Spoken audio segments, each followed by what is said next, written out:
Welcome. You have reached review time with Emperiol, and today we'll be talking about the shutdown of Quibi. According to the Business Insider, mobile video app Quibi announces it's shutting down after only 6 months, citing the pandemic as a main factor in its demise. Now, who you have on the left is the founder, Jeffrey Katzenberg. On the right, you have Chief Executive Meg Whitman, who've been in the game for some time. So they were able to get a bunch of different investors to invest in a streaming platform. I think they raised somewhere between 1.7 to $2 billion. They have like left like 350 million, and instead of exhausting all the funds, they're just gonna pull the plug after 6 months.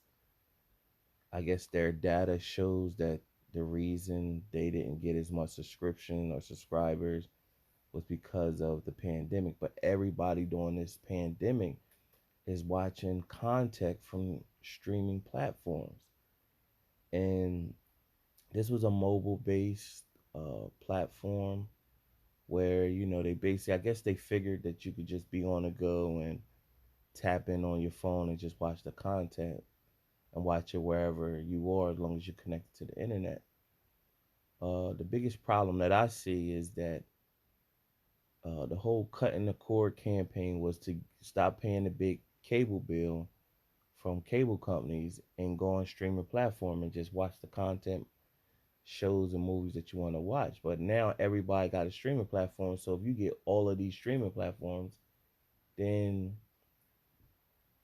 you pretty much paying the same as you was paying when you had a cable bill. You got Netflix, Amazon Video, Hulu, Comcast got Peacock. You got Sling TV, um, Disney Plus, ESPN Plus. It's all these different streaming platforms, and you're sitting there like, man, if you got all of them, because you got a little content from each, then you're gonna end up paying the same you would as a cable bill. So Hulu, like if you got Sprint or T-Mobile, they do give you Hulu for free now. So if you get stuff like that, that's where um, you can try to benefit. Now, if you, of course, Netflix is they started it, and now they uh, at the top, and it is not budging. Everybody probably laughed at their platform at first, and but now everybody like, dag. So you got people doing that can make their movies. Don't have to, now that the pandemic has affected the movie theaters, you can make your movie with Netflix and then stream it straight through the Netflix. So they in the game with that platform. You make a cheaper movie, still good content, funnel through the streaming, and everybody tune in. How many shows have you tuned in during this pandemic through Netflix? They still number one. You got Amazon Video that's trying, and as big as Amazon is, I think Amazon could make a strong push, but I think they got to put more money into the content. It's some content over there, but just not a lot. That's interesting. So when I think of the problem that Quibi had is that, I mean, they did some good marketing. I was able to review like two movies from there. The Stranger, everybody was seeing the previews, but didn't know where to watch it at. They was looking everywhere, but didn't know where to watch it at. They didn't even know it was connected to Quibi. However, we thought it was coming out in the movie theaters or something like that. So I was able to review that, and I was also able to review when the street lights go on, and that was okay. The Stranger was good, and then their platform is like they give you like every, I don't know, 7 to 10 minutes. It's like end scene, and then it goes to like a new chapter. I don't know what the logic was with that. I don't know. They should just play it straight through. I mean, that's not really, you get over that, but they have different trap clips, and they run it through like that. They was trying to be unique, but some things you don't need to switch up. Um, I think the main thing was that you know everybody got so many different platforms. It's gonna be hard to okay, we're gonna grab this one too. I think Hulu. Um, I want to say Hulu. I forgot Sling TV is one of them as well, but Hulu is one that maybe struggles to get um, a lot of people to subscribe. So that's why they make the deal with Sprint to offer for free with their subscribers. Because Hulu, when I go on there, they do got more content. But if you want to be like, uh, if if Netflix is A, and forgot about Apple TV, got their own streaming platform too. But I think their subscribers, if you got Apple TV, they might offer it to you for free as well. But Amazon Video, in my opinion, this is just my opinion. I don't got the data to back it up, but in my opinion, I think Netflix is number one, and then you have about Disney and Amazon Video got to be teetering in that two area. Then you have Apple TV and Hulu teetering like that third tier area. And so Hulu has been able. They did some different things to change their platform. They offer live TV and stuff like that. So that like I guess that might have helped them. And then they got their content up.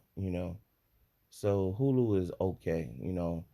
I think I would never if it didn't come. I got Sprint, so if it didn't come free with Sprint, I would have never just got it on my own.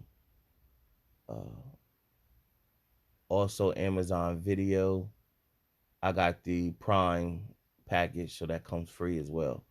So that's another thing. If I didn't have Amazon Prime membership, then I wouldn't automatically just go and just get Amazon Video. I don't have Disney Plus.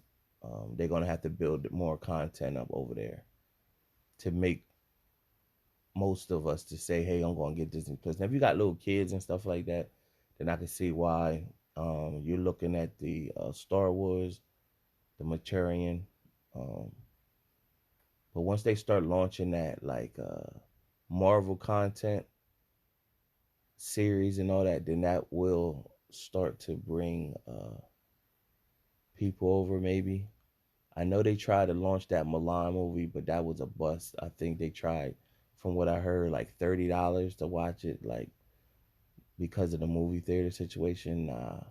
I think Disney is dealing with because they're affected big time because they spend a lot of hundreds of millions on these movies to make, and then they can't launch it in the theaters, so they pushed a lot of movies back, and they could only hope that um, people return to the theaters because right now the theaters are shutting down. So they're in trouble with that. They're going to have to start to make a lower budget movie where they can put it on Netflix, um, like do it like Netflix is doing it. So Netflix pretty much got the business model, and you can still make great movies because even if you look at Amazon Video and you look at their hit series, The Boys, that's like action, like a Justice League type knockoff. That stuff is it's good. So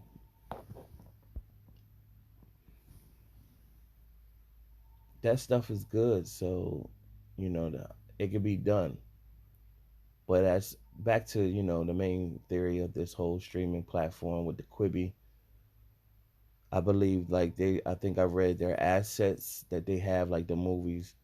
They're probably looking for like the other streaming platforms to buy the movies off them so they can launch on their platforms. They got Kill Hart with Kevin Hart on there. I think that's one of them that Liam Hemsworth. He got a movie on there. Somebody probably buy that as well. And so they got a movie called Dummy with the actress in, I forgot her full name. She played in Pitch Perfect. You've seen her in a bunch of movies. I can't think. Pardon me. She played in a bunch of movies, so I forgot her full name. But I could see yeah, Anna Kendrick, that's her name. She got a movie called Dummy on there. So I can see people picking up those movies and then putting them on Netflix, Hulu, and stuff like that. So they make some money back off of that. But other than that, it's hard to start a streaming platform when you already got these other ones that's well known, that's connected to something else, some other entity or whatever. Even Comcast with the Peacock. I mean, people. I don't know who actually going to go get the Comcast Peacock, but if you're a Comcast subscriber, you're getting it for free. So that's going to help uh, launch it. And then they already got the cable company with video service, so they're not really taking no loss. Now, the more content they build for Peacock and make it exclusive to Peacock, then uh, it can build it. But right now, I don't see nobody messing with the Netflix business model because they already set in stone, and most people is already programmed. If you got one streaming platform, you got Netflix. That's like a given. You don't really have. If you got other streaming platforms, you probably got it for free because you connected with something else that you're paying for. But to actually pay for a flat out streaming platform, more than less, Netflix is the only one that you flat out is just really paying for most people. And maybe Disney Plus, because especially if you got kids, I could see people stepping out and buying that. But flat out, Netflix is leading the game with that. But that's it. That's all of my take on it. Subscribe to the channel, like the video, leave a comment if you ever watched any content from Quibi, or if you got an opinion what I spoke about.